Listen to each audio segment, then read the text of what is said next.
Ya, kolagen. Sebenarnya begini, kolagen itu aslinya itu adalah produksi dari dalam. Jadi itu adalah hasil produksi endogen. Endogen itu dari dalam. Jadi tidak ada kolagen dari luar atau eksogen. Eksogen itu hanya memberikan bahan baku.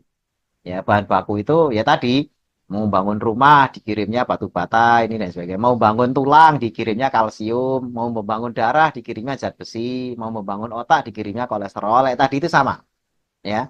Jadi kolagen itu kan ke kulit. Ya, biasanya kan pengen awet muda biar nggak berkerut dan sebagainya ini kulit gitu ya kolagen. Terus ke pembuluh darah biar nggak kaku, ya biar elastis. Pendengaran ya kalau udah kaku kan nggak dengar, kalau elastis kan masih dengar bagus. Mata daya akomodasi ya melihat dekat jauh bisa. Karena kalau udah sepuh, udah tua 50 tahun ke atas itu ngelihat jauh jelas, begitu deket waduh udah berat gitu kan. Atau mata apa ya plus. Ya, mata plus lihat dekat itu waduh perjuangan gitu ya. Kalau jauh nggak apa-apa ya. Nah, ini hal-hal yang dialami ketika kolagennya itu sudah tidak banyak diproduksi dan itu seiring dengan usia kolagen itu produksinya menurun. Nah, untuk mempertahankan produksi kolagen agar tinggi, itu perlu yang namanya GH. GH itu adalah growth hormone. Nah, ini tolong diingat-ingat ya. Tolong diingat-ingat. Agar kolagen produksinya tinggi, ya itu harus GH-nya tinggi. GH itu growth hormone. Kalau growth hormone tinggi, maka bahan baku yang masuk itu akan bisa dipakai untuk membangun kolagen atau memproduksi kolagen endogen. Jadi ibaratnya GH itu adalah pekerja-pekerjanya ya yang memproduksi kolagen. GH itu growth hormone, human growth hormone atau HGH biasanya human growth hormone. Nah, jadi kuncinya di mana? Ya di GH-nya itu. Karena kalau makanan mengandung kolagen banyak ya, makan ceker ayam aja kolagen, makan daging ya juga ada kolagennya. Yang bikin elastis kenyal-kenyal ini kan ada kolagennya. Makan koyor, sate apa?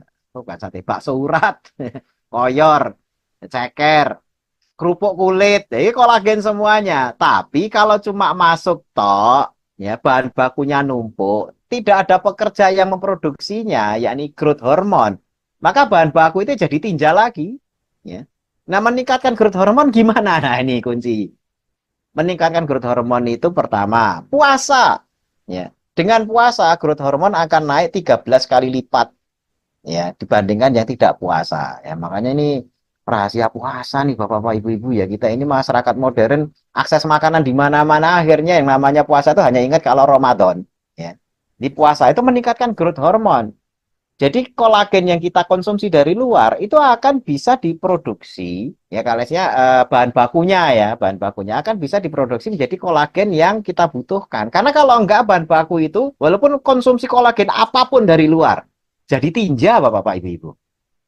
Karena nggak ada GH-nya, nggak ada growth hormonnya. Maka puasa. Yang kedua apa? Yang memperoleh growth hormon? Aktivitas. Harus olahraga. Ya, konsumsi kolagen banyak, olahraga nggak pernah. Ya nggak ada growth hormonnya. Yang ketiga apa? Tidur cukup. Karena growth hormon itu diproduksi melimpah saat tidur. Jadi puasa, aktivitas, pas tidur itulah produksi melimpah. Bangun tidur mudah. Nanti silakan di googling itu. Ya, kunci growth hormon naik. Puasa, olahraga, ya tidur cukup. Ya, growth hormon tinggi, kolagen yang kita makan, ya entah itu mau suplemen atau bahan alami tadi itu makan ceker, gitu ya, makan mie ayam ceker dan lain sebagainya tadi itu baru kolagennya bisa diproduksi. Jadi sebenarnya yang dipakai itu adalah produksi dari dalam, yang dari luar itu cuma bahan baku. Jadi jangan dibayangkan, oh kolagen konsumsi terus langsung kulitnya jadi oh, enggak. Bukan eksogen, bukan kolagen eksogen yang memperbaiki kulit kita. Tapi kolagen endogen, cuma bahan bakunya memang dari luar. Tapi dibantu dengan kita membuat growth hormone sehingga bahan baku itu akan diubah menjadi benar-benar kolagen dari dalam.